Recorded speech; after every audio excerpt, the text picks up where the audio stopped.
2年前，作家李小艺给自己放了个大假，1个月不工作，他原本以为自己会很快乐，结果却完全相反。因为时间很多，他不停在网上浏览各种信息，他发现有些作者文章写得不怎样，阅读量却很高。他愤愤地想，这不公平。他还有时间插手到父母的生活中，自以为是地买了很多时髦但老人根本用不到的东西，结果被父母数落。跟闺蜜煲电话粥，一起吐槽闺蜜的老公，结果人家2口子转头就和好了，留她独自尴尬。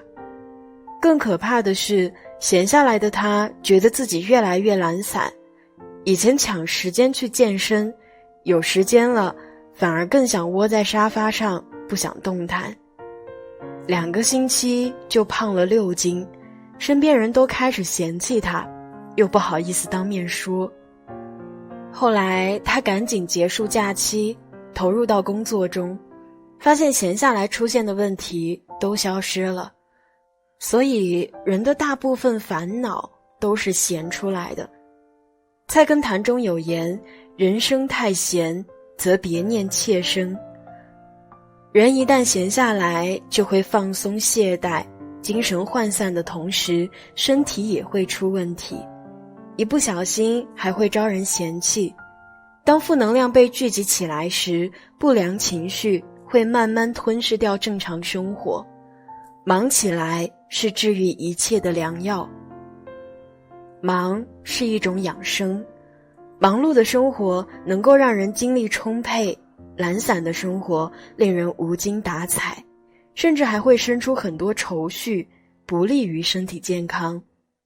我75岁的奶奶跟着乡下的4叔一起生活，脸色红润，说话声音洪亮，看上去像60出头的人。身子骨硬朗到每年农忙时节，他能下地帮忙干活，回家还能做饭喂鸡喂羊。去年我爸回老家，把他接到了城里，没住上3个月，奶奶就喊着要回去，说她觉得很无聊，每天除了下楼走走，就是在家里看电视吃饭，闲得她浑身不得劲儿，期间还生了一场病，在医院住了好几天。出院后回家，奶奶就开始伤春悲秋，说她是快要入土的人了，还给我们添麻烦，人老了磨难就来了。多想自己走的时候不受苦。说着说着就开始抽泣，不管我们怎么好言相劝，都抑制不住她的难过。后来在奶奶的一再坚持下，我们就把她送回了老家。一下车，她俨然换了一副模样，在院子里一会儿看看鸡，一会儿喂喂羊，忙得不亦乐乎，精神头又回到了从前。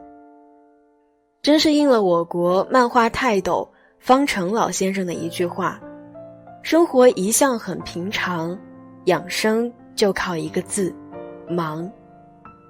老人家与漫画结缘70余载，创作了大量的漫画和散文，在晚年仍笔耕不辍，思路非常敏捷。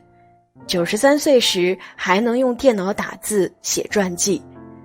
忙人乐多，干起来就不会被局限在琐碎的自我世界中，不断与周围的世界发生连结，在忙而有序的生活中独享忙的乐趣。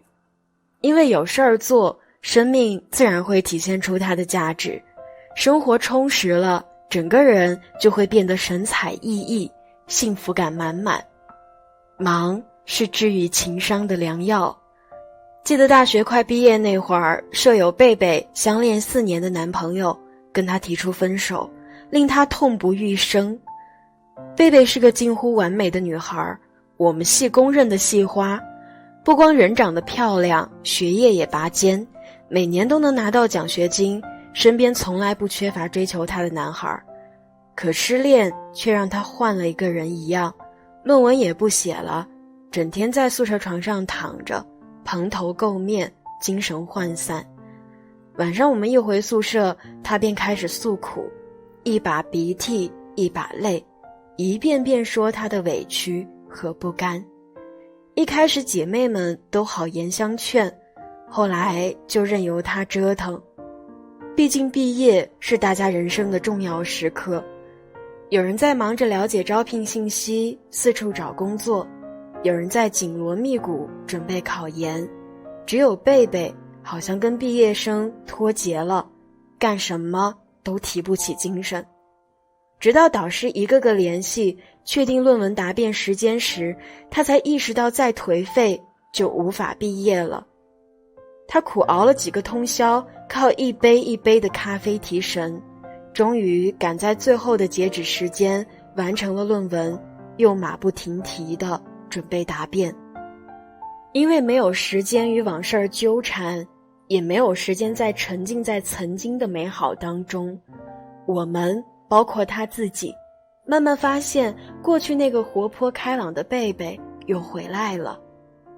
他跟我们一起拍毕业照，出去旅游，找工作，很快就走出了失恋的阴影。其实人就是这样，心灵受伤后总想停下来为自己疗伤，下意识认为这是自己应得的休息。可真的闲下来，发现自己居然比忙的时候更累，时间都被花在胡思乱想，各种纠结，各种问题上，剪不断，理还乱，最后陷入莫名的情绪中无法自拔，把自己搞得很焦虑，反而忙成为了治愈情伤的良药。忙是生活变好的必经之路。茨威格曾说，所有命运馈赠的礼物都已经在暗中标好了价格。要想收到生活撒来的糖，就要暗地里默默忙碌。每个人的今天就是在无数个昨天里一步步走出来的。身边有一对夫妻，两人都是穷苦出生，丈夫从小父母双亡，在福利院长大，妻子家里孩子众多，常常吃不饱饭。他们名牌大学毕业，毕业时为了能多赚点钱，去了待遇相对较高的偏僻县城任教。白天他们在学校上课，晚上去校外辅导班兼职。有了孩子后，夫妻二人轮流交替上课，时间实在倒不开时，就托付给没课的同事照料。常常忙得不能按时吃饭，可越忙，他们越是上进。两人不断进修学习，提升教学能力，先后被评为省级优秀教师。去年孩子3岁，可以上幼儿园了，夫妻俩一合计，一起去了省城的一所寄宿制私立高中。两人除了上课时间外，积极走进学生，走访家长，因材施教，很快得到校领导和师生们的认可。现在一个是教研组长，一个是优秀班主任，带出来的学生有不少都考入名牌大学。与此同时，收入也翻了几番，他们在省城买了房，生活逐渐变成了想要的样子。3餐无忧，4季温暖的生活，人人心向往之。但在此之前，总要走过一段忙到脚不沾地的奋斗之路。你眼里的衣食无忧，是咬牙坚持的馈赠；你眼里的岁月静好，是忙得有价值，闲得有滋味的真实写照。先忙起来，才能收获美好。